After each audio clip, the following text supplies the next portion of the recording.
আসসালামু আলাইকুম। আপনারা সকলেই কেমন আছেন? আশা করি সকলে অনেক ভালো আছেন। আলহামদুলিল্লাহ আমি অনেক ভালো আছি। আজকে আমি লাউ দিয়ে শিং মাছ রান্না করব। একটি প্যানে পরিমাণ মতো তেল দিয়ে দিয়েছি। তারপরে এখানে আমি 3টা মিডিয়াম সাইজের পেঁয়াজ এবং 7-8টা মরিচ কেটে দিয়ে কিছুক্ষণ ভেজে নিয়েছি। তারপরে এখানে পরিমাণ মতো পানি দিয়ে আমি লবণ দিয়ে দিয়েছি, হলুদের গুঁড়ো, ধনিয়ার গুঁড়ো, আদা রসুন বাটা দিয়ে দিয়েছি। ধনিয়া আর মরিচ একসাথে মিশিয়ে ভাঙানো হয়েছিল, সেই কারণে আমি আলাদা করে এখানে আর মরিচের গুঁড়ো দিচ্ছি না। এখন আমি মশলাগুলোকে খুব ভালোভাবে কষিয়ে নিব পানি দিয়ে দিয়ে।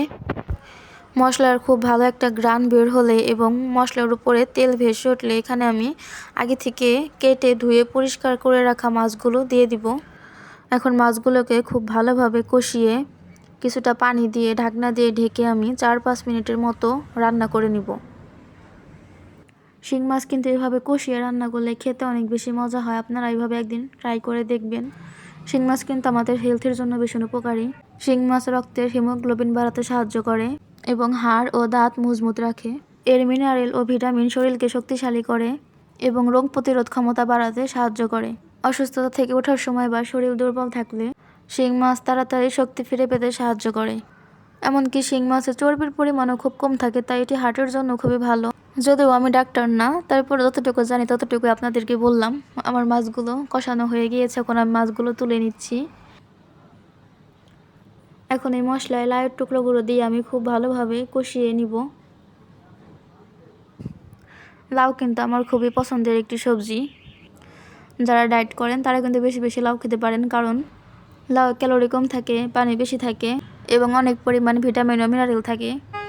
এই কারণে সবাই বেশি বেশি লাউ খাবেন। যারা ডায়েট করে না তারাও বেশি বেশি লাউ খাবেন। সবজিগুলো আমি খুব ভালোভাবে কষিয়ে নিচ্ছিলাম। আমি কিন্তু এখানে এক্সট্রা কোনো পানি দিইনি, লাউ থেকে পানি বের হয়েছিল, এই পানি দিয়ে আমি লাউগুলোকে কষিয়ে নিয়েছি। চেষ্টা করবেন চুলার তাপমাত্রাকে মিডিয়াম রেখে সবজিগুলোকে একটু বেশি সময় নিয়ে কষানোর। সবজিগুলোকে বেশি কষিয়ে রান্না করলে তরকারিটা খেতে খুবই মজা হয়। আমি তো সবসময় চেষ্টা করি সবজিগুলোকে একটু বেশি কষিয়ে নিয়ে রান্না করার। আমি এখানে এখন পরিমাণ মতো পানি দিয়ে দিয়েছি। আমি ঝোলটা বেশি রাখবো না, সেজন্য পানিটা কম দিয়ে দিয়েছি। আপনারা আপনাদের পরিমাণ মতো পানি দিয়ে দিবেন। ঝোলটা বলক চলে এসেছে। এখন আমি এখানে কষিয়ে রাখা মাছগুলো দিয়ে দিব। মাছগুলো দিয়ে আরও 4-5 মিনিট রান্না করে ঝোলটা একটু শুকিয়ে নিব।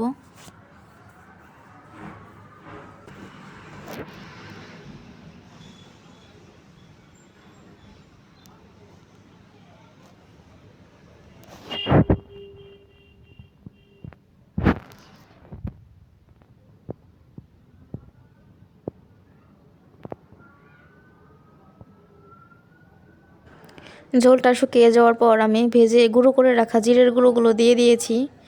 দেখতেই পাচ্ছেন আমার তরকারি কালারটা কত সুন্দর হয়েছে। আমার রান্নাটাও কমপ্লিট হয়ে গিয়েছে।